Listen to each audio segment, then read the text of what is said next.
The golden rays of the Californian afternoon sun polished the vast, hot asphalt expanse of a massive supermarket parking lot.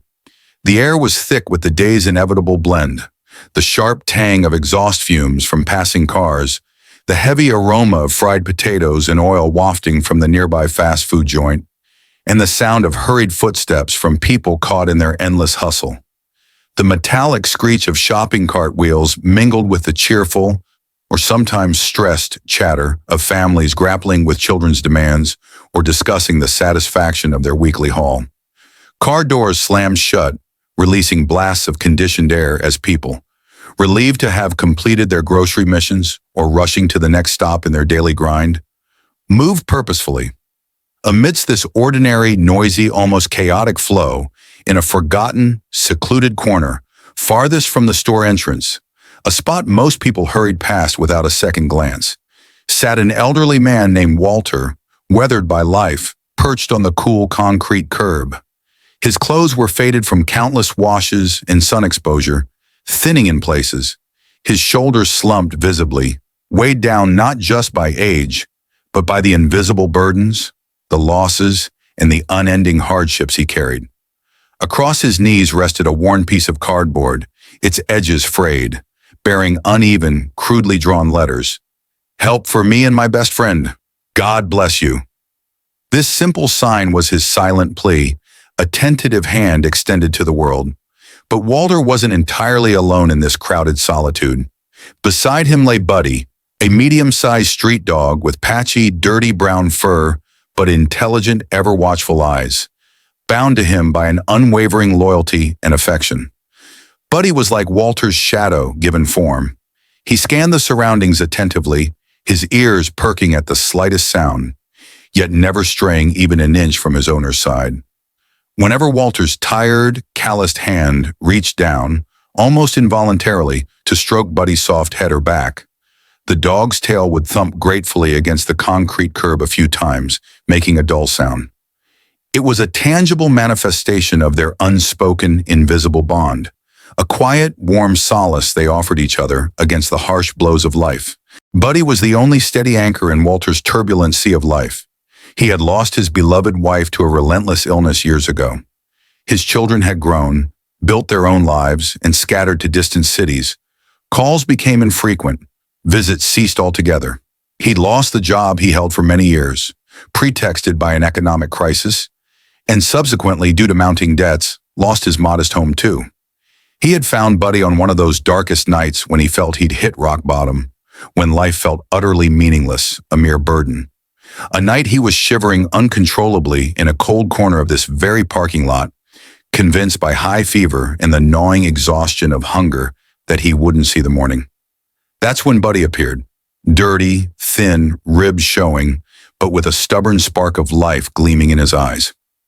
Without a bark, without any fuss, he had simply sidled up, just been there. The warmth from his small body had offered a sliver of heat to the freezing Walter, but more importantly, his silent presence seemed to whisper something Walter hadn't felt in years. He wasn't alone. They hadn't been apart since that night. Buddy wasn't just a companion for Walter. He was a reason to open his eyes in the morning, a tangible anchor to keep him tethered to life. So there they were, clinging tightly to each other in their own small, quiet world, amidst the indifferent noise of the rapidly flowing world around them. Walter would occasionally lift his head and gaze at the passers-by, an unreadable expression in his eyes, but mostly his stare drifted into the void, perhaps lost in memories of the past, or the uncertainty of the future. Buddy, meanwhile, watched his owner's every breath, every slight movement, occasionally resting his head trustingly on the worn fabric of Walter's pants. Everything was as they knew it until that moment, the moment that would shatter the day's ordinary flow, the first harbinger of the approaching storm. Suddenly, a deafening guttural engine roar from the far end of the parking lot sliced through the afternoon's monotony like a sharp knife. The sound grew closer, louder, and finally a massive, heavily modified custom motorcycle, its chrome blindingly brilliant under the sun, screeched to a halt with arrogant abruptness in an empty handicap spot dangerously close to the corner where Walter and Buddy had taken refuge. The engine died, but the echo of its final backfire and an unsettling silence hung heavy in the air. A few people nearby turned towards the source of the noise, annoyance and displeasure clearly written on their faces. Maria, the young mother preoccupied with her small child in the shopping cart, instinctively pulled her child closer, her hand protectively on his shoulder. A little further away, David, a young man absorbed in his smartphone screen, frowned and pulled out one of his earbuds, trying to make sense of the commotion. The man who swung off the bike, Vince, was large and menacing. His black leather jacket was old and worn, but the metal studs on the shoulders and sleeves, along with dangling chains, gave him a combative, aggressive air. His dirty jeans, splattered with mud at the cuffs, were tucked into heavy, thick-soled, scuffed boots. When he pulled off his black helmet, the face revealed was hard, etched with life's harsh lines, a tightly clenched jaw, cold, emotionless, narrow eyes, and a perpetual sneer playing at the corner of his lip. He scanned his surroundings with disdain, as if the entire parking lot and everyone in it were his personal property. His eyes swept quickly across the lot and finally locked onto Walter and Buddy huddled by the curb. The sneer on his face deepened, twisting into something resembling the satisfaction of a predator spotting easy prey. He began walking towards them with slow, measured, deliberate steps. The sound of his heavy boots crunching on the hot asphalt was like the approaching rhythm of a threat, steady and unnerving. As he approached, the people who had initially looked his way quickly averted their gazes, carefully avoiding eye contact. Maria, her anxiety visibly mounting, tried to hustle her child into her car more quickly. David hesitated, pulling his phone out of his pocket again, his fingers hovering over the screen as if debating whether to call the police or record the unfolding scene. Vince seemed to openly relish the wave of fear and discomfort he was radiating. His shoulders straightened, his swagger increased. He stopped directly in front of Walter, planting his hands belligerently on his hips. "Well, well, well, look what the cat dragged in," he sneered, his voice coarse, dripping with mockery. The words struck Walter like stones. An old geezer and his flea-bitten, mangy mutt. Quite the picturesque scene for the supermarket. Walter flinched at the sudden, crude assault, but couldn't bring himself to lift his head out of fear. His heart hammered wildly, erratically against his ribs, threatening to burst free. His only wish at that moment was to become invisible, for the ground to swallow him whole. His old hands, clutching the cardboard sign tightly, began to tremble noticeably. Buddy, instantly sensing his owner's fear, sprang up. His ears flattened back, his lips curled slightly, and a low but distinctly menacing growl rumbled in his throat. He immediately moved in front of Walter, his small but tense body forming a protective shield. "Ooh-hoo! Looky here! Little Fido thinks he's brave." Vince let out an exaggerated laugh that echoed across the lot. "What's the matter, mutt? Think you're going to protect your owner? This piece of trash, this old wreck?" Buddy's growl deepened, his front teeth now visibly bared, holding his ground. Vince took another menacing step closer, looming over Buddy with his large frame. "You barking at me, runt? Huh? I'll kick you clear to Jupiter, you little punk." "Please," Walter whispered, his voice trembling with desperation and fear, barely audible. "Just go. Please. We aren't bothering anyone." Walter's hand reached out instinctively, landing on Buddy's tense back, trying to soothe him. "Not bothering anyone?" Vince laughed again, louder and more derisive this time. "Your very existence is a bother. You pollute the place. You make people sick, ruin their day. This ain't no place for trash like you, for street bums." Walter couldn't respond, his cheeks flushed with shame and fear, his head bowed even lower, eyes squeezed shut. Buddy, sensing his owner's rising fear, stood even more resolutely, his focus fixed firmly on Vince, his growl unwavering. "Well, look at this impudence. The mutt still dares to defy me." The fake amusement vanished instantly from Vince's face, replaced by an expression of pure, unadulterated malice. His eyes narrowed, his jaw tightened. "So you're asking for it, huh? You want a lesson?" As he spoke, he swiftly, viciously lifted his foot, the pointed toe of his heavy, muddy boot aimed directly at the small dog. "No!" Walter's cry, carrying all his suppressed fear and love, tore through the parking lot air. He threw his frail body forward with instinctual desperation, trying to shield Buddy, placing himself between the dog and Vince's brutal boot. "Don't hit him! I'm begging you! Don't touch him! Hit me, but don't hit him!" Vince's foot stopped midair, just before impact.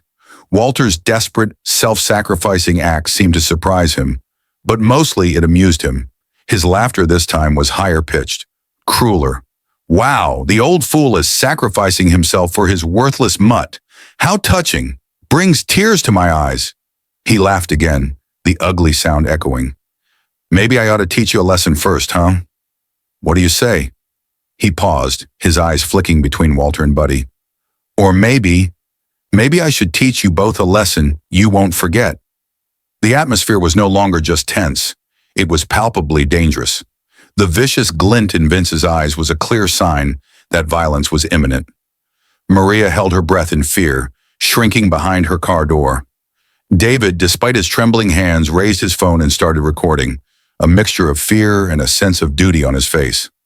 A little further down the parking lot, standing beside his own modest but well-kept motorcycle, Keanu Reeves had been observing the entire ugly scene unfold from the beginning, his brow furrowed. Initially, he dismissed the man as just another loud, disrespectful biker. But when he saw Vince specifically target the vulnerable-looking old man and his dog, his tone becoming mocking and increasingly threatening, he understood the gravity of the situation. It was exactly the kind of spectacle he hated witnessing. The blatant abuse of power, the senseless, cruel aggression directed towards the weak and defenseless. He had heard every degrading word Vince uttered, every choked, desperate plea from Walter, every protective growl rumbling from Buddy's trembling body. He had seen the discomfort on the faces of the surrounding people, but also their inaction, their reluctance to intervene. He saw Maria's obvious fear, David's indecision. It was then he knew he had to step in. It wasn't just about doing the right thing. It was a compulsion born from his own sense of justice, his belief in fundamental human decency. He too had witnessed, perhaps even experienced, bullying, exclusion, and senseless hatred in various forms throughout his life. To remain silent now would be tantamount to siding with Vince, to becoming complicit in this ugliness. When Vince viciously raised his foot toward the dog and Walter's heart-wrenching scream pierced the air, Keanu could wait no longer. He began walking towards them with calm but remarkably swift steps.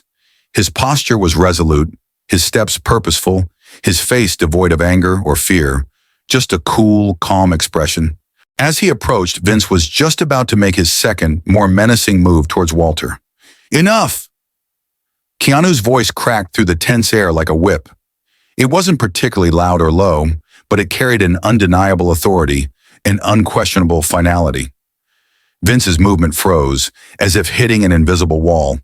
He turned first with surprise, then with blatant anger clouding his face, towards the source of the voice. Like everyone else around, he saw the new figure approaching, calmly but determinedly. Keanu Reeves stopped just a few feet away from Vince. He wore a simple t-shirt, jeans, and worn boots, yet his presence challenged Vince's brute force. "Who the hell are you?" Vince snarled, trying to recover his shattered bravado. "What, is the neighborhood superhero showing up?"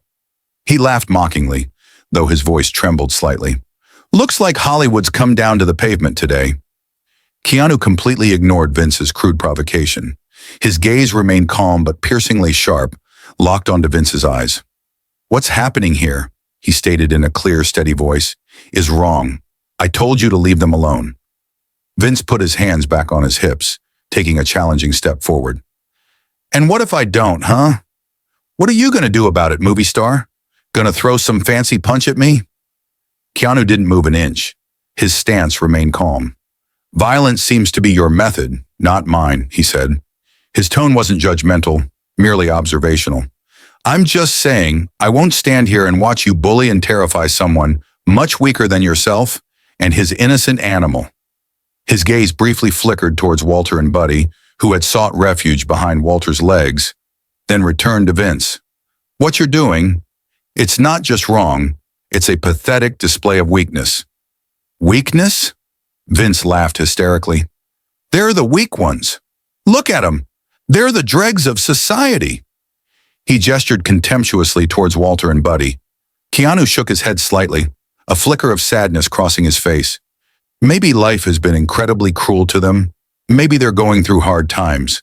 But that doesn't give you the right to disrespect them or physically harm them. Keanu's sharp eyes then drifted to the half-empty alcohol bottle, now more visible, wedged onto Vince's motorcycle seat.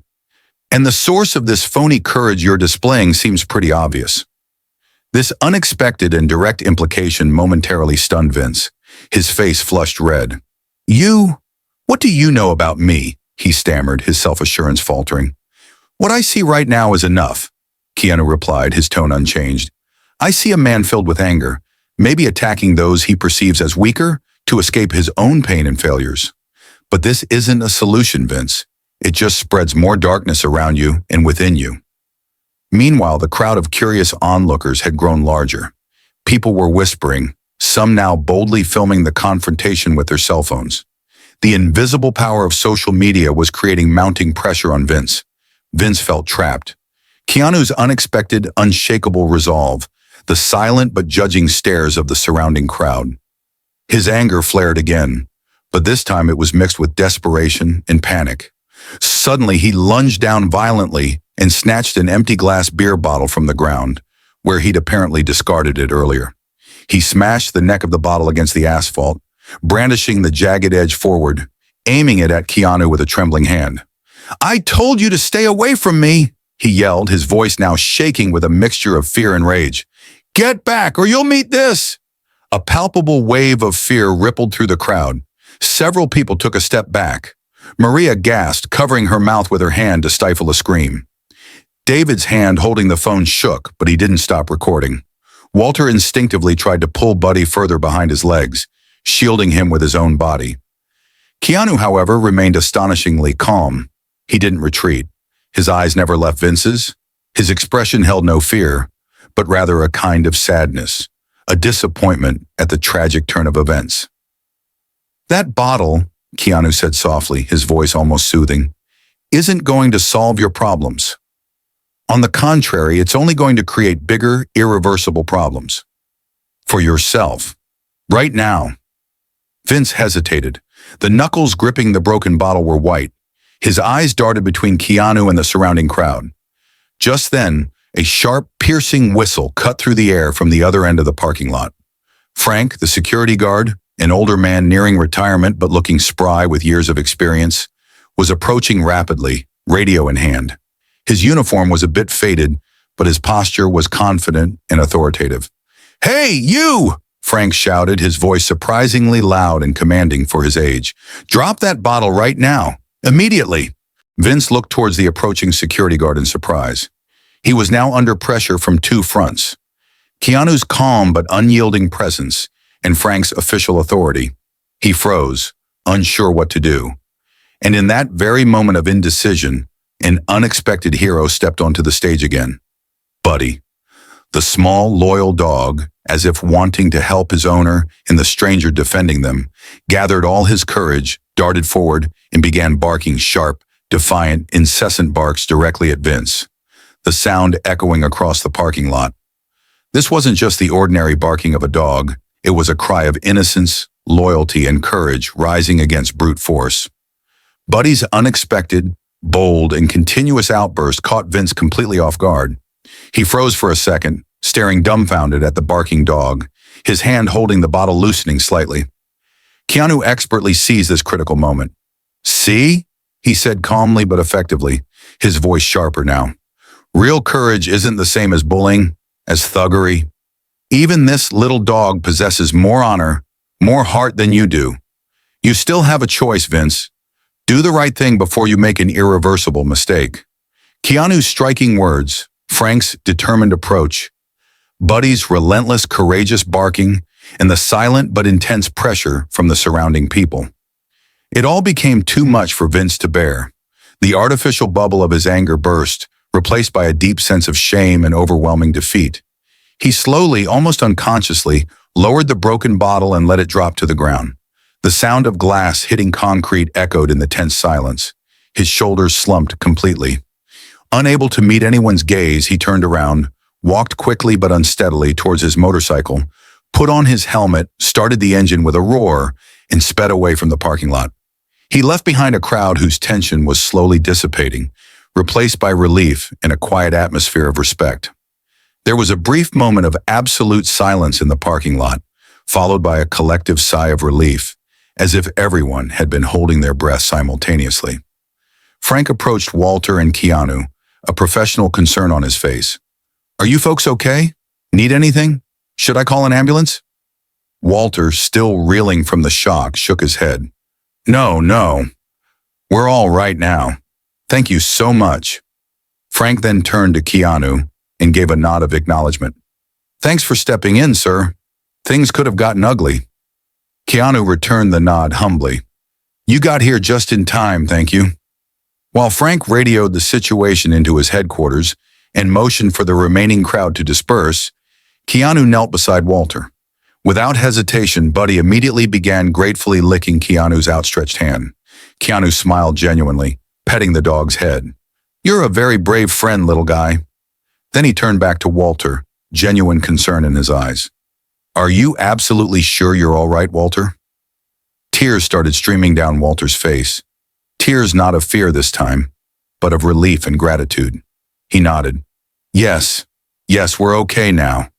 That man, Buddy, if it weren't for him, and you," his voice trembled with gratitude. "I really don't know how to thank you, mister." "Just Keanu is fine," Keanu said gently, kindly. He took a small card from his pocket and handed it to Walter. "This is for a good veterinary clinic nearby. I'd appreciate it if you'd take Buddy for a checkup.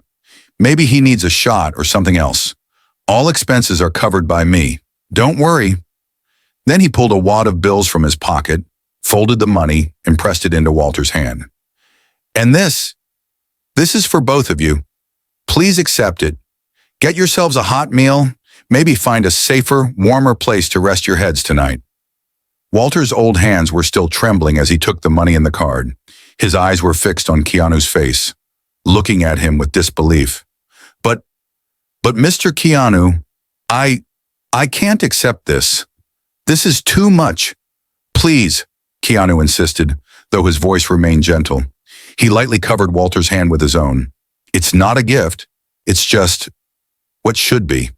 We need to look out for each other in this world, right?" Walter finally accepted, the profound gratitude in his eyes worth more than any words. He bowed his head. "God bless you, Keanu. You and all the good people like you." Keanu stood up, lightly touching Walter's shoulder. "You take care of yourself too, Walter, and take care of your brave friend, Buddy." He gave Buddy one last smile and head pat.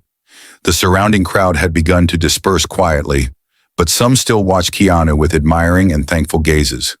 Maria, the young mother, now holding her calm child's hand, offered Keanu a small, grateful smile from a distance.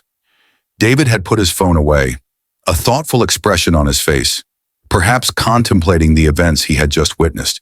As Keanu turned and walked silently back towards his motorcycle, just as quietly as he had arrived, Walter wrapped his arms tightly, tearfully, around the only being in the world that mattered to him, his small but lion-hearted, loyal friend Buddy. And in that very moment, that sacred moment when Walter embraced his faithful companion, his only anchor in life, all the noise, all the chaos, all the ugliness in that parking lot seemed to vanish for an instant. Didn't it? As if by magic?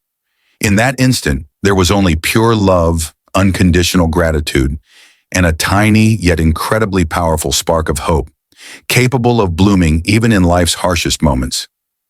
What happened that day, in that ordinary-looking parking lot, could have easily remained just another fleeting, unnoticed, mundane incident that each of us rushes past every day. But it didn't, because that day, kindness refused to stay silent. Because that day, someone chose to do the right thing. Sometimes I wonder how many different faces, how many different forms can courage take? Was it the civilized courage of Keanu, standing tall and calm against brute force and threats, defending justice?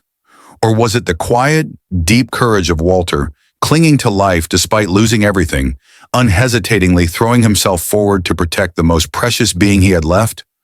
Or perhaps it was the pure, instinctual courage of Buddy, darting forward into the heart of danger to support his owner and the one protecting him, challenging a huge threat with his small body.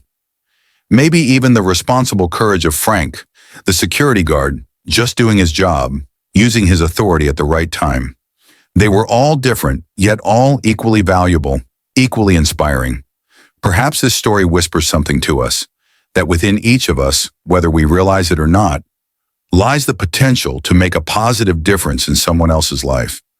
Maybe not all of us can make grand, dramatic gestures like a Hollywood star or mysteriously arrive on the scene like Keanu, but perhaps with a sincere smile, perhaps with a helping hand extended to someone who looks like they're struggling, perhaps simply by asking a genuine, "Are you okay?"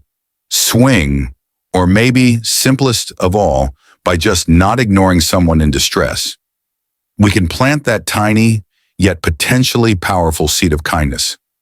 Because remember, as we saw once again in Walter and Buddy's story, even in the darkest, most hopeless-seeming moments, a warm hand extended by a human, the unwavering loyalty of a dog, the unexpected courage of a stranger.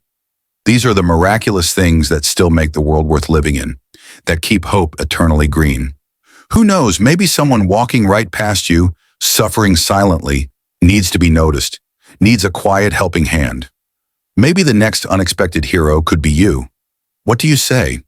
Isn't it worth planting that tiny seed of kindness? Worth making a difference?